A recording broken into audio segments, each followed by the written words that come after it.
and welcome to our WIFR FastCast. A DeKalb County judge sentences a former Elgin police officer to 12 years in prison for having hours of child sexual abuse materials. According to the Daily Chronicle, 36-year-old Jordan Collins of Kirkland must register as a sex offender. He originally faced up to 3 decades in prison for several charges. Police searched Collins' home and found several guns, ammunition, ready-to-eat survivalist meals, and a computer with the illegal videos. Collins was placed on leave after his arrest and resigned from his role. He must serve half of his sentence. He has 115 days served in the DeKalb County Jail. 64-year-old George Newich is in jail accused of being involved in a hit-and-run while drunk. Crystal Lake deputies went to the crash in December on Northwest Highway. Investigators believe Newich was driving his pickup truck when he crossed into the next lane and hit another vehicle on its driver's side door. Authorities say the suspect then drove from the scene despite losing one wheel. Newich was later taken into custody after deputies say he smelled of alcohol. Freeport fire crews battled a house fire Friday morning. You can see how big the blaze is. We'd like to thank Allison Disney for this video. Fire crews were sent around 7 to the 300 block of Clark Street. Reports say fire hydrants in the area were frozen, which limited the water supply. No word on what caused the fire or if anyone was hurt. Some shocking news out of Hollywood. Beloved actress Catherine O'Hara dies at the age of 71. She is known for several blockbuster movies, including portraying Macaulay Culkin's mom in the Christmas classic Home Alone and Winona Ryder's mother in Beetlejuice. Her career soared in her 60s when she portrayed Moira Rose on the popular Schitt's Creek. The Rockford United Labor will hold a vigil at 7 Friday night at 212 South 1st Street to remember those lost in Minneapolis and families shattered by U.S. Immigration and Customs Enforcement agents. Several speakers plan to attend, including Reverend Violet Joniker. WIFR's Miriam Niesmeyer will attend the event. Several businesses, including Mays Books across Rockford, shut their doors Friday in response to ICE security operations in Minneapolis. Some restaurants, like the Norwegian, keep their doors open but dedicate a portion of its profits to the Immigrant Law Center of Minnesota. WIFR's Nathaniel Langley meets with a business owner and community member calling for change. Hey folks, WIFR's Nathaniel Langley here in downtown Rockford, where some of your go-to small businesses have the close sign out in their front door today. And that's part of a general strike across the country in response to the killings of 2 Americans in Minneapolis, Minnesota by the Department of Homeland Security. Be sure to tune in later today on WIFR and eventually on WIFR.com as we learn what impact these stores hope to have. It's Friday, and that means we shine a spotlight on local restaurants in the region. WIFR's Maggie Polsine and Tyler Walkup visit Plume in Rockford to get a look at its food and specials on this Sampling the Stateline. Let's take a look.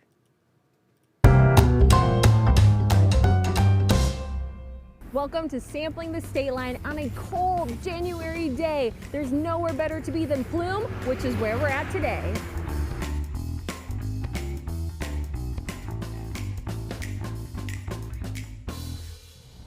It is Rockford Restaurant Week. We are here at Plume, one of the delicious restaurants that's participating, and we have one of the owners here with us. Leah, thank you so much for being here. Thank you so much for being here. And this is going to be a fantastic week for you guys. I mean, you got specials on the menu. You have your regular menu too. Yes, for people to try. Okay, we have 3 options here that are pretty unique. Why decide to do these dishes, and what are they for folks that are watching? Yeah, so we have a special set 3-course dinner menu for Restaurant Week. So you have a small plate, an entree, and then a dessert. So we did our grilled mushroom caprese, which is all hen of the woods, semi-marinated mushrooms. We make our mozzarella in-house. There's a little bit of green tomato component in there, and then some aged balsamic. I was like, this sounds amazing. My mouth is watering. And then for our large plate, we've got our chicken salt and buffalo cannelloni. So with making that one, we did a little bit kind of more of a wet dough process. So all of our pasta is made in-house. And so for that one, it'll be almost a little bit similar to like a kind of like a pierogi style dough. So it's going to be a little bit a little bit chewier, kind of like lends itself to crisp up a little bit more. And then we have kind of the local pumpkin from Harrison Market Gardens in there, little house-made sausage, prosciutto in there.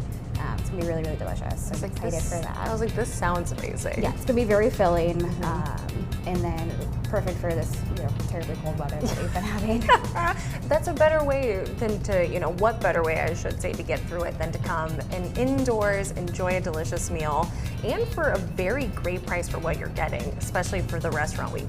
Specific. Yeah, so Rockford Restaurant Week, it really is kind of the focus is to get people by offering, kind of discounted deals, specialty menus kind of at a discounted rate, just to really get people to kind of come out. And the cold January is kind of typically a slower time for restaurants. So it is a really nice way to kind of bring people out. It's a great way for us to kind of showcase who we are while still offering something new and unique that you haven't had before. So none of these dishes are on our regular menu. So it is something that is going to be new and specific just for Restaurant Week. That's really cool. For people who've never been to Plume before, we kind of touched on it, the identity of this place and what type of food people can expect when they're here. It's Italian, but very specific to a region, if you want to talk about that. Yeah, so it is going to be where I'm from in Italy. So the Emilia-Romagna region of Italy, which you kind of will recognize from big city Bologna. That's where they make all of like the Parmigiano cheese, your balsamic, cured meats, cheeses, The things like that people love. Yes, yeah, the best part. In my super unbiased opinion about that. But no, it's so that is where all of my family lives. So you'll get a lot of influence of that culinary region, as well as a little bit of the Roman influence. That's where my great uncle and all of his family lives. As well as my time living in Italy, as well as taking my husband on vacation there. We spent time kind of in the mountains. So it's a really regionally specific to northern Italy, which is just something a little bit unique that you kind of don't see around town. And I love like the family and the personal connection. What made you want to start this restaurant? Now it's almost 2 years. We're getting close to that mark. Yeah, it'll be 2 years in summertime. Like, how has the process been, and what was the decision to make this happen? So my husband is a fabulous chef, and we always talked one day about having our own restaurant, and everything kind of fell into place at the beginning of 2024, and so we were able to open up in summer of 2024, and we really wanted to focus on fresh house-made pasta. We kind of use that fresh pasta as a kind of a vessel to promote seasonality, local cuisine. So there will be some things that maybe are just kind of a creative idea that aren't specifically to a specific region in Italy, but we really use that as a way to kind of promote local produce. We work a lot with our local area farmers, farmers market, things like that, as well as just kind of showcase really good food, good drinks, and having good company. Absolutely. And even the name, Plume, like there's a connection there with your name and your family. Yes. So my last name is Panacchi, which is very hard to say and to spell.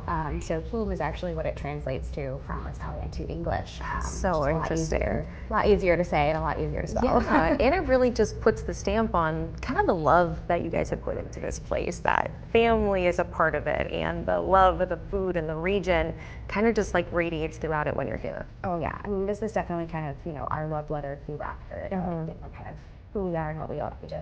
All right, so as people come in, if they've never been before for Restaurant Week, they try it, they want to come back, what are maybe some other dishes that you recommend that are on the regular menu?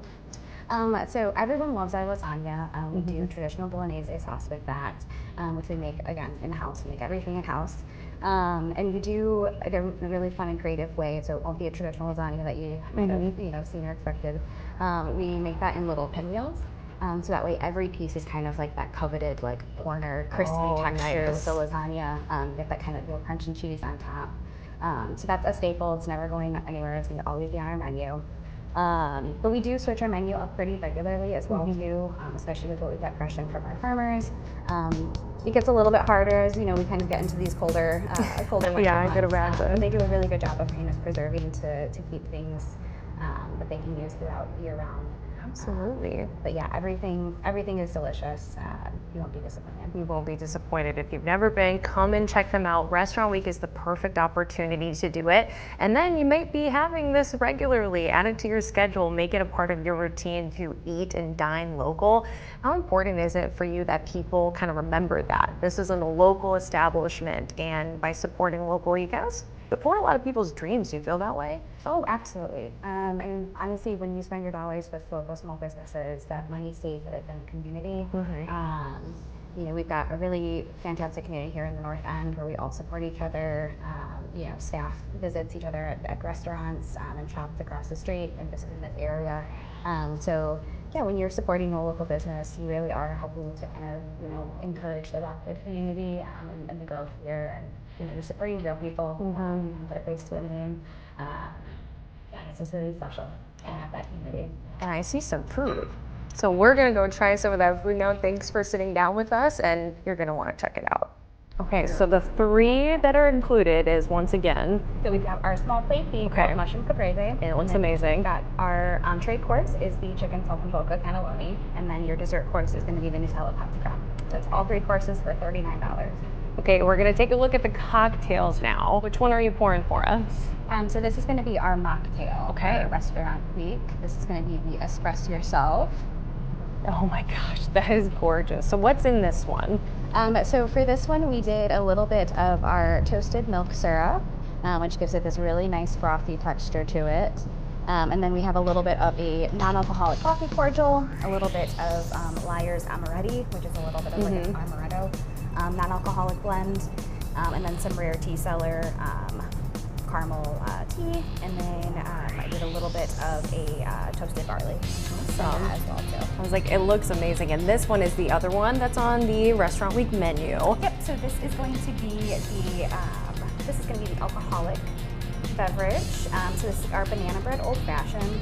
It's going to be a little clarified as well too. I was like, it smells like banana bread. That's like pretty incredible.